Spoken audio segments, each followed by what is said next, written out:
Hello guide. तो आज देखने वाले संतवाणी अंकिला में दास तुझा संत नामदेव महाराज।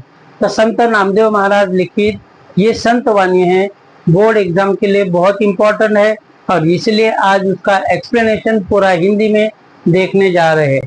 तो दो दो लाइन का मैं एक्सप्लेन करूंगा, उसके नीचे उसका शब्दार्थ भी दे दूंगा। तो बोर्ड एग्जाम में शब्दार्थ भी बहुत इंपॉर्टेंट होता है। ये 2 मार्क्स के लिए बोर्ड एग्जाम में समानार्थी शब्द पूछा जाता है। तो चलो यहाँ पे शुरू करेंगे। अंकिला मी दास तुझा।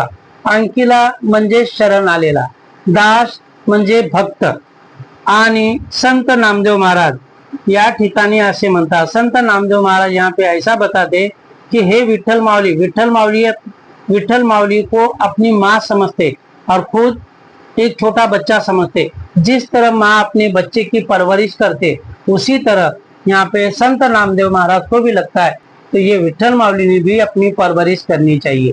तो ऐसा 3-4 एग्जाम्पल यहाँ पे दिया है और एक एक ये अपन यहाँ पे देखेंगे। तो ये पहला 2 लाइन रहा ये आपके सामने और उसके नीचे उसका मीनिंग। चलो, अग्नि माझे पड़े बाळो माता धावे कनवाळो। तो यहाँ पे एक बार मराठी में एक बार हिंदी में बताऊंगा मैं।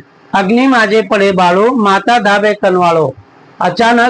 अचानक जर बाळ आगीमध्ये पडले तर या बाळावर प्रेम करणारी, कनवाळो मतलब दया करणारे, या बाळावर प्रेम करणारी दया करणारी आई एका क्षणाचाही विलंब न लावता आपल्या बाळाकडे धावत जाते, त्याचा जीव वाचवण्यासाठी बाळाकडे धावत जाते। किस अभी अग्नि माझे पड़े बाळो माता धावे कनवाळो। एक आध बच्चा अगर अचानक सडनली कोई बच्चा अगर आग में गिर जाता है तो उसके ऊपर प्यार करने वाली, दया करने वाली माँ उसको बचाने की कोशिश करती है। आगे का 2 लाइन आपके सामने और उसका नीचे उसका मीनिंग रहेगा। तो आगे का 2 लाइन, तैसा धावे माझिया काजा अंकिला मी दास तुझा। तैसा ये 2 लाइन हो गया। तैसा तसा, माझिया माझा, काजा कार्य, इसके बाद में अंकिला शरण आलेला, दास गुलाम भक्त। तो चलो यहाँ पे देखेंगे, तैसा धावे माझिया काजा। तो संत नामदेव महाराज या ठिकाणी म्हणतात, हे विठ्ठला, ज्याप्रमाणे आई बाळाला वाचवण्यासाठी धावत जाते त्याचप्रमाणे हे विठ्ठला माझे काम पूर्ण करण्यासाठी तू माझ्या मागे धावत ये, मला सपोर्ट कर। माझे काम पूर्ण करण्यासाठी तू माझ्याकडे धावते। का धावते? अंकिला मी दास तुझा, कारण मी तुला शरण आलेला एक दास आहे। अभी हिंदी में यहाँ पे देखेंगे, तैसा धावे माझिया काजा। जिस तरह माँ अपने बच्चे की जान बचाने के लिए भागे दौड़े चले जाती, उसी तरह संत नामदेव महाराज यहाँ पे बताते कि हे विठल माऊली, आप भी मेरा काम पूरा करने के लिए मेरे पीछे आप आ जाओ। क्यों? आप मेरे पीछे आ जाओ मतलब आपका आशीर्वाद मुझे मिलना चाहिए। क्यों? क्योंकि मैं आपको शरण आया हूँ, आपका मैं एक दास हूँ, आपका मैं एक भक्त हूँ। आगे का लाइन ये रहा, सवेची झेपावे पक्षिणी पिली पडताची धरणी। सवेची लगेच, झेपावे झेप घेणे, पिली पक्षाचे पिल्लू, धरणी जमिनीवर। तो ये तीसरे लाइन का अपन यहाँ पे एक्सप्लेनेशन देखेंगे। सवेची झेपावे पक्षिणी, ज्याप्रमाणे एखाद्या पक्षिणीचे पिलू अचानक जेव्हा जमिनीवर पडते तेव्हा त्याची आई म्हणजेच पक्षिणी एका क्षणाचा विलंब न लावता आपल्या पिलाला वाचवण्यासाठी जमिनीवर झेप घेते। अभी हिंदी में देखेंगे, सवेची झेपावे पक्षिणी पिली पड़ताची धरणी। जिस तरह पहले लाइन में दिया है, जिस तरह माँ अपने बच्चे को बचाने के लिए भागे दौड़े चले जाती, उसी तरह संत नामदेव महाराज बोलते कि हे विठल माऊली, आप मेरी माँ है, आप मुझे सपोर्ट करना चाहिए। उसी तरह यहाँ पे एक आध पक्षी का बच्चा जब जमीन के ऊपर गिर जाता है तो ये पक्षी नहीं मतलब उसकी माँ जो है, बच्चे की माँ जो है, वो एक पल का भी इंतजार करती नहीं, तुरंत अपने बच्चे को बचाने के लिए जमीन के ऊपर आ जाती है, उतरती है।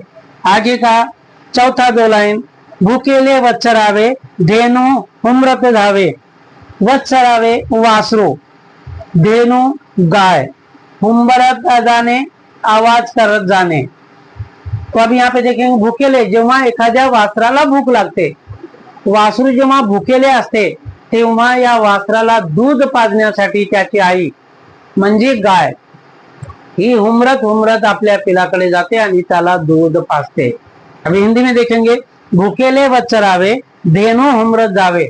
एखादे गाय का बछड़ा जब उसको भूख लग जाती है तो माँ बिना बोले ही अपने बच्चे को दूध पिलाने के लिए आवाज करते करते उसके पास चली जाती है। आगे का 2 लाइन, वनवा लागल से वनी, पाड़स चिंतित हरणी। वनवा मतलब आग, वन मतलब जंगल, पाडस हरणाचे पिल्लू, चिंतित मतलब काळजी। जर एखाद्या जंगलामध्ये आग लागली असेल, एखाद्या जंगलामध्ये वनामध्ये जर आग लागली असेल तर त्या ठिकाणी हरणीला खूप चिंता असते। का? कारण तिला असे वाटते माझे बाळ तर या आगीमध्ये सापडले नाही ना, म्हणून या हरणीला आपल्या बाळाची चिंता असते।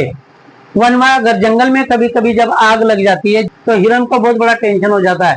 कि क्यों टेंशन हो जाता है? क्योंकि उसको ऐसा लगता है मेरा बच्चा तो ये आग के चपेट में नहीं आया। ये बात को लेके हिरण को बहुत टेंशन हो जाता है, उसको बहुत चिंता हो जाती है। आगे का और लास्ट 2 लाइन, नामा मने मेघा जैसा, विनवितो चातक जैसा। ये 2 लाइन आगे का।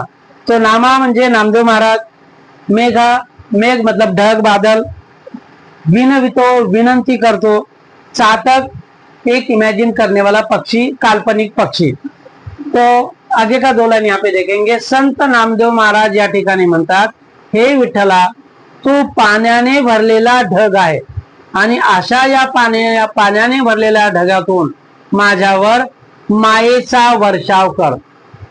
कारण आकाशातून पडणाऱ्या पाण्याविना जिवंत राहू न शकणाऱ्या अशा मी एक चातक पक्षासारखा आहे आणि म्हणून तू माझा सांभाळ कर, अशी विनंती संत नामदेव महाराज विठ्ठलाला करतात। हिंदी में देखेंगे संत विठ्ठल महाराज यहाँ पे बताते कि हे विठ्ठल मावली, आप पानी से भरा हुआ एक बादल है और ऐसे बादल से मेरे ऊपर बारिश का वर्षाव कर दे, मतलब आशीर्वाद दे दे। क्यों? क्योंकि मैं आपका छोटा सा एक बच्चा हूँ और आप मेरी परवरिश करना चाहिए और इसीलिए मैं आपको विनंती कर रहा हूँ, मी तुम्हाला विनंती करत आहे। इस तरह संत नामदेव महाराज विठ्ठल मावली को अपनी माँ समझ के यहाँ पे बताते हैं। दोस्तों, आप मेरे चैनल पे अगर फर्स्ट टाइम अगर आ गए हैं तो मेरे चैनल को लाइक शेयर और सब्सक्राइब जरूर करना है, क्योंकि यहाँ पे सब्सक्राइब करने का कोई भी पैसा देने की जरूरत नहीं पड़ती। मिलते हैं नेक्स्ट वीडियो में, तब तक के लिए बाय बाय, थैंक यू।